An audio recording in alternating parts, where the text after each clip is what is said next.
Stock మార్కెట్లో invest చేసి మీ డబ్బులు డబుల్ చేసుకోవాలనుకుంటున్నారా? విజయవాడలో జరిగే సుందరరామిరెడ్డి గారి లైవ్ సెమినార్ కి అటెండ్ అవ్వండి. నమస్తే కళ్యాణ్ గారు. నమస్తే జయ గారు. కళ్యాణ్ గారు, Satish and Swapna wife and husband, వాళ్ళిద్దరి మధ్య ఇష్యూ అన్నమాట. నేనైతే డీటెయిల్డ్గా చదివాను. అతని నెంబర్ ఇచ్చాడు. ఇంకా లేట్ చేయకుండా కాల్ చేసేస్తానండి. ఒకసారి మీతోనే డైరెక్ట్గా మాట్లాడతాడు. ఈ మధ్యకాలంలో మనం ఇష్యూస్ కూడా ఎక్కువగా వైఫ్ అండ్ హస్బెండ్ మధ్య చూస్తూ ఉన్నాం కదా కళ్యాణ్ గారు. మాక్సిమం చాలా వరకు నేను అడ్వకేట్స్ తో వాళ్ళతో ఇంటర్వ్యూస్ చేస్తూ ఉంటాను కదా, చిన్న చిన్న విషయాలకి పెట్టి ఇష్యూస్ అంతే. సతీష్ గారండి మాట్లాడేది? నమస్తే అండి, నేను అందమైన జీవితం ప్రోగ్రామ్ నుంచి మాట్లాడుతున్నాను. నమస్తే సతీష్ గారు. నమస్తే అండి. మీ మెయిల్ చూశానండి, నేను డాక్టర్ గారు ముందుంచాను ఈరోజు ఎపిసోడ్లో. అయితే డాక్టర్ కళ్యాణ్ చక్రవర్తి గారు కూడా మీతో మాట్లాడతారు ఒకసారి. జస్ట్ మినిట్ అండి, డాక్టర్ గారితో మాట్లాడండి. సతీష్ నమస్తే నాన్న. నమస్తే సార్. నమస్తే నమస్తే. చెప్పినాను, ఎక్కడ మీరు ఉండేది, ఎక్కడ మీ వయసు ఎంత, సమస్య ఏంటి? నేను హైదరాబాద్ లో ఉంటున్నాను సార్. Good, okay. నేను ఒక చిన్న యాడ్ ఏజెన్సీ పెట్టుకున్నాను సార్. Super, okay. ఒక చిన్న సమస్య ఏంటంటే సార్, అంటే ఎప్పుడు చూడటమే తప్ప ఫస్ట్ టైం నా సమస్య కూడా మీ దగ్గరికి వస్తుందని చెప్పి నేను ఏదైతే కల్లో కూడా అనుకోలేదు సార్. కాకపోతే పరిస్థితులు అలా అయినాయి సార్. మీరే నాకు న్యాయం చేస్తారనే ఉద్దేశంతో ఫోన్ చేస్తున్నాను సార్. తప్పకుండా తప్పకుండా సార్, ఏం లేదు సార్, నాకు పెళ్ళయింది సార్. పెళ్ళైన తర్వాత ఇద్దరు పిల్లలు సార్, ఒక అమ్మాయి ఒక అబ్బాయి. జీవితం మీలాగే అందమైన జీవితంలా సాగిపోతుంది సార్. ఈ మధ్యలో మా ఆవిడ ఒక 1 వీక్ బ్యాక్ ఇంటికి వెళ్ళింది సార్. వాళ్ళ అమ్మగారి ఇంటికి వెళ్ళి వస్తానని చెప్పి వెళ్ళారు. వెళ్ళి వచ్చిన దగ్గర నుంచి ఒక కొత్త మనిషిని చూసినట్టుంది సార్ నాకు ఇంట్లో. అంటే అంతకుముందు చాలా అన్యూన్యంగా ఉండేది సార్. ఈ వచ్చిన దగ్గర నుంచి మనం విడాకులు తీసుకుందాం అనే ఒక టాపిక్ ని ప్రతిసారి తీసుకొచ్చేస్తుంది. అంటే యాడ్ ఏజెన్సీ అంటే ఎన్నో సమస్యలు సార్ మాకు, క్లయింట్స్ తో వాటితో వీటితో. అసలు మైండ్ ఎలా అయిపోయిందంటే సార్, అసలు మైండ్ డిస్టర్బ్ చేసేస్తుంది సార్. ఇంటికి వెళితే ఫోన్ చేస్తే ఫస్ట్ అడిగే మాట ఎప్పుడు విడాకులు తీసుకుందాం. ఇది అసలు ఎలా అయిందంటే సార్, విడాకులు అంటే ఏదో చాలా చాలా సింపుల్ గా చెప్పేస్తుంది సార్. నాకు చాలా బాధ వేస్తుంది. ఎందుకంటే ఒక 2 పిల్లలు ఉన్నారు మాకు. ఎన్ని ఇయర్స్ అవుతుందండి సతీష్ గారి పెళ్ళయి? నాకు నియర్లీ 8 years అయింది మేడం. 8 years, 2 పిల్లలు. అవును మేడం, అవును. ఆవిడ వర్కింగ్ సతీష్? లేదండి, హౌస్ వైఫ్ మేడం. హౌస్ వైఫే. పెద్దలు కుదిర్చిన వివాహమేనండి మీ ఇద్దరిది? పెద్దలు కుదిర్చిన వివాహం మేడం. సరే, ఇప్పుడు సతీష్ అది కాదు, ఇప్పుడు నీకెంత ఆశ్చర్యంగా ఉందో, మేము ఎప్పుడు ఇలాంటి సబ్జెక్ట్ వినలేదు. అంటే ఇంతకు ముందు ఎప్పుడు ఆవిడ పుట్టింటికి వెళ్ళలేదా, లేదంటే అక్కడి నుంచి ఏమైనా బ్రెయిన్ వాష్ జరిగిందా, లేదంటే మీరు పూర్తిగా విప్పి చెప్పట్లేదా మాకు? లేదు సార్, మా అత్తయ్య గారు, మా మామయ్య గారు గానీ, మా మిస్సెస్ గానీ ఎప్పుడు వెళ్ళినా సరే మేము ఫ్యామిలీతోనే వెళ్తాం. నాకు ఒక చిన్న వర్క్ ఉండటం వల్ల ఈసారి నేను వెళ్ళొస్తానంటే మీరు ఉండండి అంటే నేను ఆమెను పంపించాను సార్. ఎప్పుడు వెళ్ళినా కలిసే వెళ్తాం. ఎప్పుడు ఇలాంటి సిచ్యువేషన్ జరగలేదు సార్. ఏమీ లేకుండా ఒక అమ్మాయి అయితే ఏదైనా చూడకూడదన్న అమ్మాయి చూసి ఉండాలి, లేదంటే పిచ్చిదన్న అయి ఉండాలి. ఈ రెండిట్లో ఏదో ఒకే సబ్జెక్ట్ ఉంటుంది. ఇప్పుడు అంతకుముందు మీరు ఎంత ప్రేమిస్తున్నారంటే, 2 పిల్లల కన్నా 8 సంవత్సరాలు ప్రయాణం చేస్తుంది, మీకంటే ఎక్కువగానే ఆవిడ మిమ్మల్ని ప్రేమించి ఉంటుంది. సో ఎంతో కొంత ఏదో ఒక ఈ పర్టికులర్ ఇష్యూ మీద నాకు అనుమానం ఉంది సార్, లేదంటే ఈ సబ్జెక్ట్ మీద నాకు క్లారిటీ రాలేదు అనేది ఏమన్నా ఉందా అంతకు ముందు మీ ఇద్దరి మధ్యలో? మా ఇద్దరి మధ్యలో నేను ఆమెను అనుమానించడం గానీ, నన్ను ఆమె అనుమానించడం గానీ ఇప్పటి వరకు ఎప్పుడు అలాంటి ఇష్యూస్ ఎప్పుడు లేవు మేడం. ఉన్నాం, అనుకోకుండా వెళ్ళి వచ్చేది చెప్పేసరికి ఇంకా అసలు వేరే కారణాలు గానీ, ఫైనాన్షియల్ ఇష్యూస్ గానీ, ఇంట్లో డబ్బులకు సంబంధించి, పిల్లలకి సంబంధించి, లేకపోతే మీ అత్తమామలు వాళ్ళ అత్తమామలకు సంబంధించి అసలు మీ ఇద్దరి మధ్య ఎటువంటి డిస్టర్బెన్స్ లేదండి? అలాంటిది ఏమీ లేదు మేడం. ఏది ఉన్నా సరే నాకు ఎంత వస్తుంది ఏంటనేది మొత్తం ఆమె హోమ్ డిపార్ట్మెంట్ కింద ఆమెకి ఇచ్చేసాను. ఆమె మొత్తం రన్ చేస్తూ ఉంటుంది. నాకు ఖర్చులు కావాలని ఆమె నాకు చేతికి ఇచ్చి పంపిస్తుంటుంది మేడం. సింపుల్ గా సతీష్, విడాకులు అనే సబ్జెక్ట్ వచ్చింది. విడాకుల మీద కారణం ఏమి రాద్దామని అనుకుంటుంది ఆవిడ? ఏదో చెప్పాలి కదా, దాని మీద అడిగారా పోనీ? అదేనా ఏంటి కారణం అని? ఏమి అడగలేదు. లాయర్ తో మాట్లాడు, నేను లాయర్ దగ్గరకు వచ్చి మొత్తం ఓపెన్ అవుతాను, నాకు విడాకులు కావాలి. ఎవరి దగ్గర ఓపెన్ అవుతాను, మీ దగ్గర మాత్రం ఓపెన్ అవుతుంది ఆవిడ? అంతే అంతే. మరి మీ అత్తగారు మామగారికి ఫోన్ చేసి అడిగారా మీరు? ఏంటమ్మా, ఏంటి అత్తయ్య మామయ్య, ఏంటి విచిత్రం ఏంటని అడిగారా సార్? ఇప్పుడు వాళ్ళు చాలా హ్యాపీగా ఉన్నారు సార్. మేము ఇద్దరం ఏదో బాగా అన్యూన్యంగా ఉన్నాం. పెద్దవాళ్ళని ఇబ్బంది పెట్టడం ఎందుకని నేనైతే అంతవరకు అక్కడి వరకు వెళ్ళలేదు. ఇప్పుడు వరకు చాలా సిన్సియర్ గా ఉన్న అమ్మాయి ఎందుకో ఈ వారం రోజుల్లో ఏదో హర్ట్ అయింది ఆవిడ. ఖచ్చితంగా ఆ కారణం అయితే మీ ఎదురుగుంటే చెప్పలేకపోతుంది. దానికి భయం అయి ఉండొచ్చు, సిగ్గైనా అయి ఉండొచ్చు, బాధ అయినా అయి ఉండొచ్చు. సో ఏదో ఒక బలమైనటువంటి కారణం వల్లే అలా అయ్యింది తను. ఈ 1 వీక్ బట్టి ఎలా ఉంటుంది ఇంట్లో? ఈ వన్ వీక్ వెళ్ళి వచ్చిన దగ్గర నుంచి ఎవరితో మాట్లాడటం లేదు సార్. ఎవరు అంతకుముందు మన ఇంటికి వచ్చే వాళ్ళు పోయే వాళ్ళతో కూడా చాలా చిరాకుగా సో మాట్లాడుతుంది. షీస్ అప్సెట్ ఇక అవన్నీ తీసేస్తే నన్ను మాత్రం ఇక అసలు ఫోన్ చేసిన గంటకు ఒకసారి ఫోన్ చేసి ఏమైంది, లారీ దగ్గరికి వెళ్ళారా లేదా, ఏదో త్వరగా తేల్చండి, నేను ఉండలేకపోతున్నాను, ముళ్ళ మీద కంపల మీద కూర్చున్నట్టుంది నాకంటే. రైట్. నేను అంతేం తప్పు చేశానమ్మా, నువ్వు ఎందుకు అలా మాట్లాడుతున్నావు అని చెప్పి నేను ఎంత బతికినా సరే నా వల్ల కావట్లేదు సార్. అందుకే మీరు ఏదైనా సలహా అది ఇస్తారని ఇంకా అర్థమైపోయింది లేదు సతీష్. మీ దగ్గర అయితే కనుక ఆవిడ మ్యాటర్ ఓపెన్ చేసే ఉద్దేశం ఆవిడకి లేదు. She wants an other platform. ఆ ప్లాట్ఫామ్ బహుశా మనం అయి ఉండొచ్చు అని నాకు అనిపిస్తుంది. ఒకసారి మరి మాట్లాడొచ్చా సతీష్ ఆవిడతో? మనం నేను కాన్ఫిడెన్స్ కలపమంటారా మేడం? కలుపుదురు కానీ కలిపే ముందు ఒకసారి ఆవిడతో చెప్పండి, ఎందుకంటే ఇది సమస్య కాకూడదు కదా. అదే మేడం Right. కాన్ఫిడెన్స్ కలిపిన తర్వాత నేను మాట్లాడి నేను మీకు కాన్ఫిడెన్స్ సరే ష్యూర్ మేడం, అండి, ష్యూర్. సరే, మేము సరే. లైన్ లో ఉంటాం. Okay Hold on. Okay madam. ఏంటి కళ్యాణ్ గారు, అంటే బలమైన కారణం లేకుండా విడాకుల దాకా ఎందుకు ఆలోచిస్తారండి? కారణం అయితే ఉండుంటది మేడం. ఆ. ఓన్లీ థింగ్ ఏంటంటే ఆ కారణం ఇతను ఓపెన్ అవ్వలేకపోతున్నాడు, అది నేను అన్నాను గెస్ట్ కదా. వెళ్ళిపోతున్నాడు అంటారా? భయం వల్ల అయి ఉండొచ్చు, బాధ వల్ల అయి ఉండొచ్చు, సిగ్గుపడటం వల్ల అయి ఉండొచ్చు. ఎవరు? అమ్మాయి ఆ అమ్మాయి భయపడ్డారా? ఆబ్వియస్లీ భర్త అంటే భయం అయి ఉండొచ్చు, చెప్పుకోవటానికి బాధ అయి ఉండొచ్చు, చెప్పుకోవటానికి తలెత్తుకోలేనటువంటి సమస్య అయి ఉండొచ్చు. आप जिस व्यक्ति से बात कर रहे हैं उसने आपकी कॉल को होल्ड पर रखा। హలో స్వప్న, చెప్పు. అదే మామూలుగా చేశాను. ఎలా ఉన్నావు? ఇంట్లోనే ఉన్నావా? ఇంట్లోనే ఉన్నాను, చెప్పు. ఏం లేదు స్వప్న, నాకు తెలిసిన ఒక డాక్టర్ గారు ఉంటేనే నేను డాక్టర్ గారి దగ్గరికి వచ్చాను. మన సమస్య వరకు చెప్పాను ఇట్లా సంగతి అని. ఒకసారి నీతో కూడా ఒకసారి మాట్లాడతానన్నారు. ఏం డాక్టరు? సైకాట్రిస్ట్ అనమాట. చిన్న చిన్న మన ఆర్ట్కి సంబంధించి ఏదైనా ఉన్నా సరే ఆయనతో డిస్కస్ చేస్తా ఉంటారు పర్సనల్ గా కూడా. ఎందుకు ఇప్పుడు? లేదురా, నువ్వేమో కదిలితే విడాకులు అంటున్నావు. మన ఇద్దరు ఎంత అన్యూనంగా ఉన్నావో నీకు కూడా తెలుసు. నువ్వు ఈ టైంలో నువ్వు నాకు విడాకులు అనేసరికి నాకేం అర్థం కాదు. ఎందుకంటే నువ్వు లేకుండా నేను జీవితం అనేది నాకు బ్లాంక్ గా కనిపిస్తుంది. ఇప్పుడు అదంతా కాదు. ఎవరున్నారు ఇప్పుడు?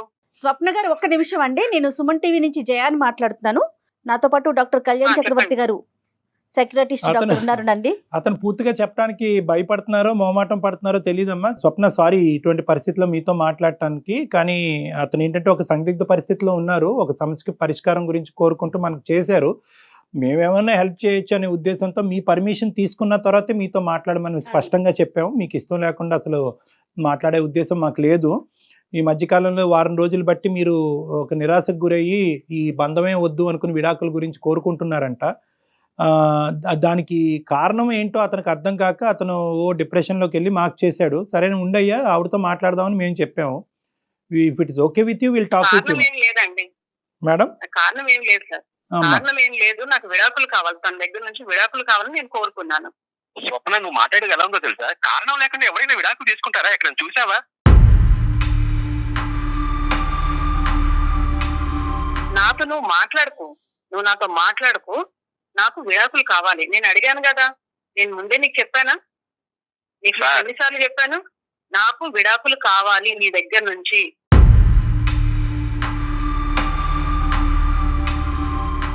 సార్ డాక్టర్ గారు, సార్ చెప్పండి. సతీష్, విడాకులు చాక్లెట్లు లాగా విడాకులు ఒక్క నిమిషం నాయన తమ్ముడు ఒక్క నిమిషం టైం ఆవిడని మాట్లాడిని అయ్యా. ఆవిడ స్వప్న దేనికన్నా ఒక కారణం ఉంటది కదమ్మా. ఇంత పెద్ద నిర్ణయం తీసుకుని ఇద్దరు పిల్లలు కన్నా తర్వాత ఇంత పెద్ద నిర్ణయం తీసుకోవడానికి ఒక కారణం అయితే ఉండాలి కదమ్మా. బలమైన కారణమే ఉండుంటుంది స్వప్న, చెప్పండి మీరు. అంటే నేను అవన్నీ ఇప్పుడు చెప్పలేనండి.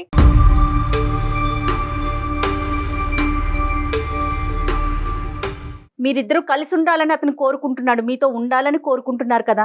నాకైతే తనతో ఉండాలని లేదండి. మీ మాటను బట్టి అర్థమవుతుంది మీరు చాలా బలంగా గాయపడ్డారని. The issue is clear that you don't want to stay with him అమ్మ. మీ ఇద్దరు కలిసి ముందుకు ప్రయాణం చేయాలని అనుకోవట్లేదు అన్నది మా అందరికీ క్లియర్ కట్ గా అర్థమైంది. కానీ ఏంటంటే ఒక కారణం గురించి మాట్లాడుకుంటే కనుక అతనికి ఒక కంఫర్ట్ ఉంటుంది. నేను అవన్నీ చెప్పలేనండి, నేను అవన్నీ మాట్లాడలేను. అంటే ఇప్పుడు ఏం మాట్లాడినా అర్థం అవుతుందా? నువ్వు చెప్పకపోతే ఎలా తెలుస్తుంది? నేను ఏమైనా తప్పు చేశాననే, లేదంటే నా వల్ల ఏమైనా జరిగిందా? ఏదో ఒకటి విషయం తెలుసుకున్నా నీకు విడాకులు ఎలా ఇస్తారు స్వప్న? నాకు అర్థం కాదు.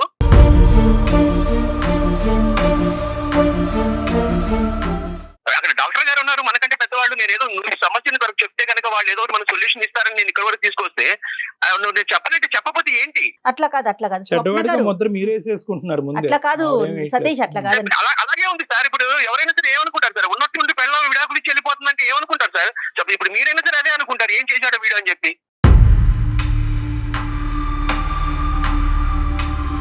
స్వప్న గారు, మీరు డెఫినెట్ గా అంటే మీకు ఇష్టం లేకపోతే ఖచ్చితంగా విడాకుల దాకా వెళ్ళే అవకాశం మీకు ఉందండి. అది దాన్ని ఎవ్వరూ ఆపలేరు. కానీ దానికంటూ ఒక కారణం ఉంటుంది కదా, అక్కడ చెప్పాలి. ఎట్లయినా కోర్టుకు వెళ్ళినప్పుడు మీరు డెఫినెట్ గా అక్కడ మీరు ఎక్స్ప్రెస్ ఒకటమ్మా చేయాలి. స్వప్న, ఇప్పుడు ఆ కారణం అనేది మీరు సిగ్గుపడటం వల్ల, లేదంటే భయపడటం వల్ల, లేదంటే అతను ఫోన్ కట్ చేసి మీరు మాతో చెప్పండి, డైరెక్ట్ గా చెప్పండి. ఏం లేదు సార్, తనతో ఉండడం నాకు ఇష్టం లేదు, తనతో నేను ఉండదలుచుకోలేదు, అందుకే నేను తన విడాకులు అడిగాను. 8 సంవత్సరాలు బట్టి ఇష్టపడ్డారమ్మా ఉండటానికి మేడం? అవును సార్, అప్పుడు ఇష్టం ఉండింది, ఇప్పుడు ఇష్టం లేదు. ఈ వారం రోజుల్లో ఏంటి ఆ కష్టం? నా బాధ నేను చెప్పుకోలేను. నేను తనతో నాకు అసలు ఉండడం గానీ, తనతో మాట్లాడడం గానీ నాకు అసలు ఇష్టం లేదు. That's totally understood. నేను నాకు ఒక్క హెల్ప్ చేయమన్నాను, తన నుంచి నాకు విడాకులు కావాలి, నేను అదే కోరుకుంటున్నాను, నాకు అదే కావాలి, నేను అప్పుడు హ్యాపీగా ఉండగలను. స్వప్నం, ఇది చిన్నపిల్లలు మాట్లాడేది, ఇదేనా పెళ్లి అనుకుంటే ఆ బొమ్మల పెళ్లి అనుకుంటున్నావా? మనకి 2 పిల్లలు ఉన్నారు, వాళ్ళ కెరియర్ చూడాలి. నేను పొద్దుననగా వెళ్ళి సాయంత్రం వరకు ఎంత కష్టపడదో నీకు తెలుసు, నువ్వే చాలా సార్లు అన్నావు. అలాంటిది ఇప్పుడు వద్దు 1 వీక్ లో నీకు ఏమైపోయింది? కారణం చెప్పటం వల్ల నీ కారణం సిగ్నిఫికెంటో ఇన్సిగ్నిఫికెంటో అని తీసి పక్కన పెట్టేసి మీరు విడిపోవటానికి వీలు లేదని చెప్పే హక్కు ఉద్దేశం మాకు లేదు. మేము కారణం అనేది ఎందుకు చెప్తున్నాం అంటే కనుక ఈ కారణం ఈ రోజు కాకపోయినా రేపైనా చెప్పాల్సినటువంటి కారణం. సో అట్లీస్ట్ ఒక కారణం గురించి మాట్లాడుకుంటే కనుక అతనిలో ఉండే ఈ మెంటల్ టెన్షన్ క్లియర్ అయ్యి ఎందుకు అనేటటువంటి పరిస్థితి ఎక్కడైనా మనం ఒక ఫుల్ స్టాప్ పెట్టచ్చు కదమ్మా. ఒకసారి ఆలోచించు. చెప్పమ్మా, చెప్పండి ప్లీజ్. మీరు అడుగుతున్నారు కదా, నేను చెప్తాను. ఇప్పుడు తను అట్లా మాట్లాడుతున్నాడు ఏమని, నాకు చాలా బాధగా ఉంది, వారం నుంచి నాకు నరకంగా ఉంది, మంచిగా ఉన్న లైఫ్ ఇలా అయిపోయింది అనేసి అంత మాటలు మాట్లాడుతున్నాడు. అవునండి, నాకైతే అండి వారం నుంచి నేను నరకాన్ని అనుభవిస్తున్నాను. నాకు ఇంకా అదంతా నాకు ఎందుకు, నేను ఎవరికి చెప్పుకోలేదు ఈ బాధ, నేను ఎవరికి చెప్పుకోదలుచుకోలేదు. ఇంకా నాకు అసలు నేను ఎందుకు ఈ బాధ అనేసి నేను తనతోటి విడాకులు తీసుకుంటేనే నాకు బాగుంటుందనేసి నేను తనని అడగడం జరిగింది. ఇదంతా ఏంటమ్మా స్వప్న, చెప్పమ్మా, చెప్తే నీకు కూడా కొద్దిగా రిలీఫ్ ఉంటుంది. లేదండి, మా ఇంటి ఎదురుగా ఒక ఆవిడ ఉంటుంది, నా ఫ్రెండ్. ఆమె చాలా క్లోజ్ అయింది అనమాట నాకు.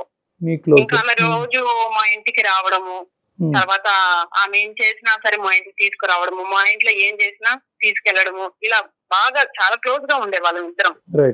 చాలా క్లోజ్ గా ఉన్నప్పుడు ఇంకా ఎట్లా అంటే ఇంకా వాళ్ళ ఇంట్లో విషయాలు, వాళ్ళ అత్త మామల గురించి, వాళ్ళ హస్బెండ్ గురించి ప్రతి ఒక్కటి చెప్పి ఎప్పుడు ఆమె ఇంకా గంటలు మా ఇంట్లోనే ఉండేది. అయితే నేను కూడా ఇంకా ఆమెకి చాలా క్లోజ్ గా ఉండిపోయాను, బాగా చాలా క్లోజ్ అయిపోయాను. ఎంత క్లోజ్ అయ్యామంటే ఇంకా పర్సనల్ విషయాలు కూడా కొన్ని బాగా షేర్ చేసుకుంటున్నాం ఇంకా ఇద్దరం. అయితే ఎప్పుడు ఈయన ఆఫీస్ కి వెళ్ళిపోగానే ఆమె వచ్చేదన్నమాట, మా ఇంటికి వెంటనే వచ్చేసేది. అలాంటిది ఒక రోజు ఈయన ఆఫీస్ కి వెళ్ళక ముందే ఒక రోజు వచ్చింది. ఏంటబ్బా అప్పుడే వచ్చేసింది ఈయన ఆఫీస్ కూడా వెళ్ళలేదా, సరేలే అనేసి అనుకొని ఇంకా మాట్లాడుకుంటుంటే ఈయన ఆఫీస్ కి వెళ్తూ నాకు వెళ్ళొస్తానని చెప్పి పక్క నుండి ఆవిడకి కూడా వెళ్ళొస్తానని చెప్పాడు. ఏంటి అని ఏమకెందుకు చెప్పాడు అనేసి నేను మనసులో అనుకున్నాను. అట్లా కాదు డాక్టర్, ఇది ఏమన్నా పెద్ద ఇష్యూ సార్? ఇప్పుడు పక్కన ఉన్నప్పుడు ఎవరైనా సరే, ఇప్పుడు ఉంది ఆమెతో పాటు పక్కన ఉన్నప్పుడు మనకు తెలిసినా తెలియపోయినా వెళ్ళొస్తామంటే ఒక మాట అంటారు కదండి. సతీష్ ఆగండి, అవును మాట్లాడివ్వండి ప్లీజ్, చెప్పండి స్వప్న. ఇలానే 2వ రోజు 3వ రోజు ఇంకా ఆమె వచ్చినప్పుడు అంతా ఈయన వెళ్ళేటప్పుడు ఆమెకి చెప్తూనే వెళ్తున్నాడు, నాకు చెప్పడం, పక్కన ఆమెకి చెప్పడం, ఇంకా ఆమెకి చెప్పుకుంటూ అట్లా వెళ్తున్నారు.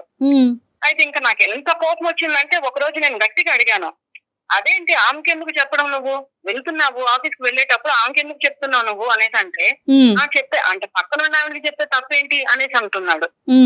ఇంకా ఒకవేళ నేనే ఏమైనా తప్పుగా ఆలోచిస్తున్నానా, నాదేమైనా తప్పు ఉందా, నేనే ఏదైనా వీళ్ళ గురించి నేను తప్పుగా ఎక్కువగా ఆలోచిస్తున్నానని నేను ఇట్లే అనుకున్నాను. సార్ ఏమన్నా ఎంత ఫూలిష్ అండి ఇది. అంటే ఇప్పుడు మనిషి కనబడినప్పుడు నేను విష్ సార్, అలాంటప్పుడు ఎందుకు సార్ పక్కన పెట్టుకొని మా ఇద్దరు మూడు వెళ్ళాలి, మా ఇద్దరు ఆఫీస్కి వెళ్ళేటప్పుడు ఎవరైనా సరే ఏం కోరుకుంటాడు, అదే దగ్గరుండి మనకి లంచ్ బాక్స్ మనకి ఇచ్చి పంపిస్తే ఎంతో హ్యాపీగా ఫీల్ అవుతాం. అంతకుముందు అలాగే ఉంది, ఈమె ఎవరో వచ్చిందని చెప్పి ఆమె నువ్వు ఎందుకు పక్కన నుంచి పెట్టుకోవచ్చు? నాకు అర్థం కాదు. ఆగు అక్కడికే వస్తున్నా, నిన్ను నువ్వు బాగానే సమర్థించుకుంటూ మాట్లాడుతున్నావు కాదు. ఇప్పుడు ఈ విషయం బాగా సమర్థించుకుంటూ అసలు నీది తప్పే లేనట్లుగా మాట్లాడుతున్నావు తెలుసా. నాదైతే 100% తప్పు లేదు, చెప్పు. ఈయన ఉండగానే ఆమె వస్తోంది రోజు ఇట్లే నేను గమనించాను. వీక్లీ నేను మార్కెట్ కి వెళ్తానండి, బుధవారం మార్కెట్ కి వెళ్తాను. అయితే నేను ఇంటికి తాళం పెట్టుకొని నేను మార్కెట్ కి వెళ్ళి తిరిగి వచ్చేసరికి ఇంటికి తాళం తీసుంది. అయితే అదేంటబ్బా ఇంటికి తాళం తీసుంది అనేసి నేను డోర్ కొట్టాను. ఈయన వచ్చి డోర్ తీశారు. తీసిన తర్వాత ఏంటంటే ఆఫీస్కి వెళ్ళారు కదా, ఎందుకు వచ్చేసారు అని అడిగితే తలనొప్పిగా ఉంది, కొంచెం కళ్ళు తిరుగుతోంది, బాగాలేదు అసలు అంటే, అయ్యో ఏమైందో మనిషికి అనేసి నేను ఉండండి మధ్య కలిపి తీసుకొస్తాననేసి నేను వంటగదిలోకి వెళ్ళాను. వంటగదిలోకి వెళ్ళి నేను కలిపి తీసుకొస్తుంటే హాల్లో నుంచి ఎవరో పరిగెత్తుకుంటూ వెళ్ళడం నేను విన్నాను. చిన్న గడ్డి చప్పుడు నాకు వినిపించింది. ఎవరనేసి నేను స్పీడ్ గా వచ్చి నేను డోర్ తీయంగానే మా ఎదురింటి ఆవిడ స్టెప్స్ చాలా స్పీడ్ గా దిగుతుంది. అంచే నాకు కనిపించింది. ఏంటి అసలు ఏం జరుగుతోంది నా వెనకాల, లేకపోతే నేనే ఏమైనా ఎక్కువగా ఆలోచిస్తున్నానా, అసలు ఏందనేసి 2 రోజులు నాకు పిచ్చెక్కినట్లు అయిపోయి అసలు ఏం జరుగుతుందో తెలుసుకోవాలనుకున్నానండి నేను. అందుకే నేను ఊరు వెళ్తున్నాననేసి నేను ఊరికి వెళ్ళాను. వెళ్లే ముందు ఏం చేశాను, తెలిసిన వాళ్ళ దగ్గర నేను ఒక స్పై క్యామ్ తెప్పించాను.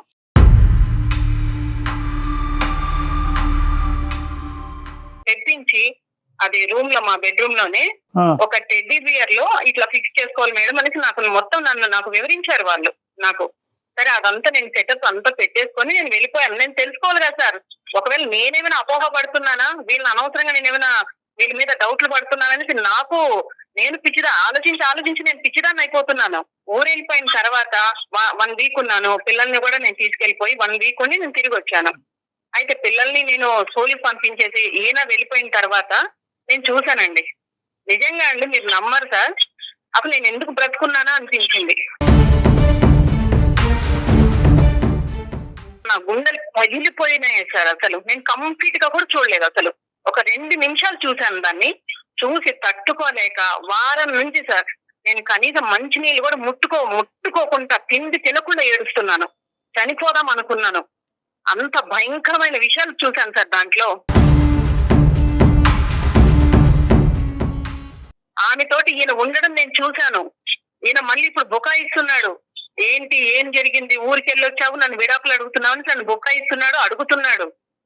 ఈయన ఎలాంటి తప్పు చేశాడంటే, నేనున్నాను కదా సార్, నేనున్నాను, పెళ్ళాన్ని ఉన్నాను, పిల్లలు ఉన్నారు, మాతో మేము ఇంత ప్రేమగా ఉంటాము, మాతో అసలు ఆయనకి ఈ మమ్మల్ని పెట్టుకుని అలాంటి తప్పుడు పనులు ఎలా చేయాలనిపించింది సార్. అసలు మనిషివా లేకపోతే రోడ్లో తిరిగే కుక్కవా? కుక్క అలాంటి పనులు చేసేది, నీతి తక్కువ పనులు చేసేది కుక్క చేస్తుంది అట్లా. ఏం బాబు సతీష్, కారణం చాలా కుక్క ఇస్తున్నావు నువ్వు, అది తప్పే లేదు అనేసి మాట్లాడుతున్నావు నువ్వు. డాక్టర్ గారు అసలు నా ప్రైవసీ సార్, నాకు ఒక విషయం తెలియక అడుగుతాను. తీసుకొచ్చింది ఎక్కడో ఉన్నా అని నా లైఫ్ లోకి తీసుకొచ్చి ఇంట్లో 24 hours లేచిన దగ్గర నుంచి తెల్లారితే వచ్చి మా ఇంట్లోనే కూర్చోవటం, మా ఆవిడతో మాట్లాడితే ఆమెతో కూడా నవ్వుతాం, ఇలాంటివన్నీ చేసింది నన్ను దగ్గర చేసింది ఎవరు సార్? అయితే బెడ్రూమ్ లోకి తెచ్చేస్తాను. వస్తుంది సార్. 1 వీక్ వెళ్ళిపోయింది సార్. 1 వీక్ వెళ్ళిపోయినప్పుడు నా దగ్గర అయింది సార్. నేనేం చేయమంటారు? అంటే మాట చెప్పడానికి నీకు సిగ్గుగా అనిపించట్లేదు అసలు? నువ్వు ఏం మాట్లాడుతున్నా అర్థమవుతుందా? అసలు తీసుకొచ్చింది ఇంత దూరం తీసుకొచ్చిన విషయం నువ్వు ఒక ఫ్యామిలీలో ఉండేటప్పుడు అసలు తీసుకొచ్చి మన కుటుంబంలో తీసుకొచ్చి నువ్వు ఎందుకు ఉంచావు? అదే నేను గుమ్మంలో తీసుకొచ్చాను, నువ్వు బెడ్రూమ్ లో తీసుకెళ్ళావు. నేను నీ నుంచి బయటకు వెళ్ళిపోతున్నాను అంతే కదా. మాట్లాడకు, నువ్వు కంప్లీట్ చేసి మళ్ళీ బుకాయిస్తున్నావు. నువ్వు నేను బుకాయించట్లేదు. నేను చేసిందంటే నాకు 100% నాకేం తప్పు అనిపించట్లేదు. ఎందుకంటావేమో ఆమె ఏ ఉద్దేశంతో ఇంటికి వస్తుందనేది నాకు తెలుస్తుంది, కానీ నీకెందుకు తెలియదు? సతీష్ ఒక్కసారండి, ఒక్క నిమిషం మేడం ఒక్క నిమిషం అండి. ఇప్పుడు వరకు ఏంటంటే మేము ప్రేమించుకున్నాము, మేము ఇంత ఇదిగా ఉన్నాం, అంత ఇదిగా ఉన్నాం, ఒక్క కారణం చెప్తే కనుక నా భార్యను వదిలి అయిపోయింది అంత గాలికి కలిసిపోయిందా? ఇప్పుడు ఒక స్పై కెమెరా ఇప్పుడు కూడా చెబుతున్నాను, నా పెళ్ళాం అంటే నాకు ఇష్టం సార్. నేను దాని మాత్రం వదిలిపెట్టే పరిస్థితి లేదు. దాని మాత్రం నేను 100% మీకు కూడా చెబుతున్నాను. మేడం నేను చెప్తున్నాను మేడం, మీరు ఇప్పుడు ఏమో చెప్పేదాన్ని బట్టి ఎప్పుడైనా సరే మేడం, సమాజంలో మగవాడికి ఉన్న కంటే కూడా ఆడవాళ్ళకి ఎక్కువ అవకాశాలు ఉన్నాయి. వాళ్ళు చెప్పింది నమ్ముతారు. నాకు స్పై క్యాంప్ పెట్టి పెట్టింది మేడం, రేపు ఇంకొకటి అనుమానంతో ఇంకేదైనా చేస్తారు వీళ్ళు. మీరు నాకు అర్థం కాదు. ఆ పాయింట్ ఎందుకు నువ్వు మాట్లాడకు. నువ్వు ఇంత పెద్ద తప్పు చేసి కూడా నా దగ్గర నీది నీ వీడియో స్ట్రాంగ్ ఎవిడెన్స్ ఉంది నా దగ్గర, తప్పు స్ట్రాంగ్ ఎవిడెన్స్ ఉంది. తప్పు నా దగ్గర నీది స్ట్రాంగ్ ఎవిడెన్స్ ఉంది. అయినప్పటికీ కూడా నువ్వు ఇలా బుకాయించి ఎంత దబాయించి Topic divert చేస్తున్నారా? మాట్లాడుతున్నావంటే తప్పు చేసింది అవును నీకు తెలీదా? ఎక్కడి నుంచి ఎక్కడి వరకు చీరలు కట్టుకొచ్చి ఎలా నన్ను టెంప్ట్ చేస్తుంది ప్రతి ఒక్క మొగడు, నాకే కాదు ఎవరికైనా సరే, ముసలాడికైనా సరే అనిపిస్తుంది, నన్ను తీసుకెళ్లాలనిపించింది అంతే. సార్ వింటున్నారా సో మీరు? ఇంకా నీ భార్య ఎలా అనేటటువంటి ఆవిడ మాట్లాడుతున్నారు మీరు వింటున్నారా? బాబు మీ భార్య అనేటటువంటి ఆవిడ ఎవరితోనో దగ్గరగా మాట్లాడితే నువ్వు ఆ హాల్లో కూర్చుంటే మీ భార్య లేనప్పుడు నువ్వు బెడ్రూమ్ లోకి తీసుకొస్తావు అంతేనా?